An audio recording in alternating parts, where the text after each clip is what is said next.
Welcome, fellow growers, to an exciting journey into the world of home mushroom cultivation. Today, we are diving into a simple yet rewarding method, growing mushrooms directly in soil bags. This technique is perfect for urban farmers and home gardeners looking to expand their edible harvests. You do not need extensive space or specialized equipment to get started. With just a few basic supplies and a little patience, you can enjoy fresh, homegrown mushrooms. We will cover everything from selecting your species to harvesting your delicious crop. Growing your own mushrooms offers numerous benefits. You gain complete control over the growing conditions, ensuring organic and pesticide-free produce. It is a sustainable way to add fresh, nutritious food to your diet. For beginners, using soil bags, certain mushroom species are more forgiving and productive. Oyster mushrooms, including varieties like pearl, pink, or blue oysters, are excellent choices. They grow quickly and are relatively resilient. Another great option is the winecap mushroom, also known as Stropharia rugoso annulata.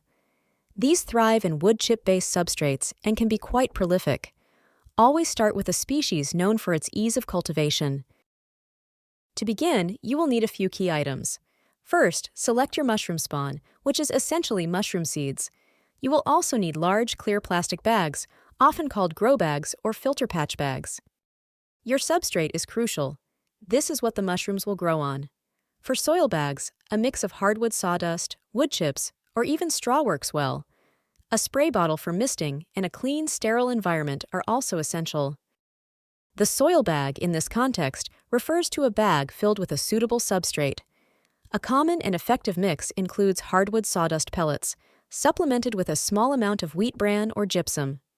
This provides essential nutrients. Alternatively, you can use pasteurized straw or wood chips. Ensure your substrate is properly hydrated, but not waterlogged. It should feel like a wrung-out sponge.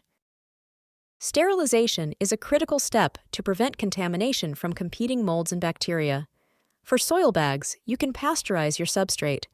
This involves heating it to a specific temperature, typically around 160–180 degrees Fahrenheit, for several hours.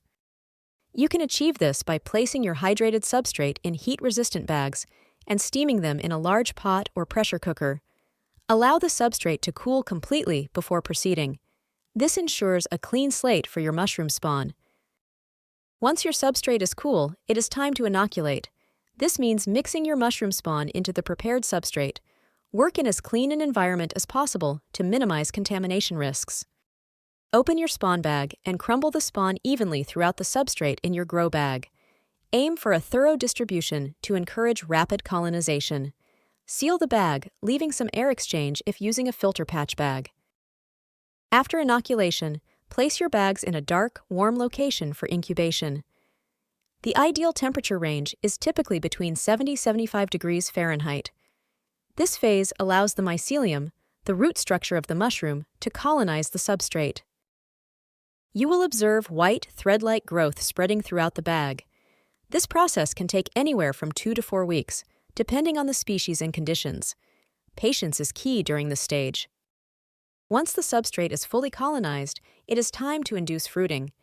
This involves changing the environmental conditions to signal the mycelium to produce mushrooms. Move your bags to a cooler, brighter location. Aim for temperatures between 55–65 degrees Fahrenheit and introduce indirect light. Increase humidity significantly by misting the bags several times a day or using a humidity tent. Cut small slits or holes in the bag for air exchange and mushroom emergence. Mushrooms typically appear within a week or two after introducing fruiting conditions. Harvest them when the caps are fully open, but before they start to curl upwards or drop spores. For oyster mushrooms, harvest entire clusters. To harvest, gently twist and pull the mushrooms from the substrate. Avoid cutting them, as this can leave stubs that may rot. You can often get multiple flushes or rounds of mushrooms from a single bag. Contamination is the most common challenge in mushroom cultivation. If you see green, black, or orange molds, discard the bag immediately to prevent spread. Ensure proper sterilization and cleanliness to minimize this risk. Insufficient humidity or air exchange can also hinder growth. If your mushrooms are small or spindly, increase misting or improve ventilation. Adjusting these factors can often resolve growth issues. Experiment with different species and substrate mixes to find what works best for you. Continue learning and refining your techniques. Happy growing and enjoy your homegrown harvest.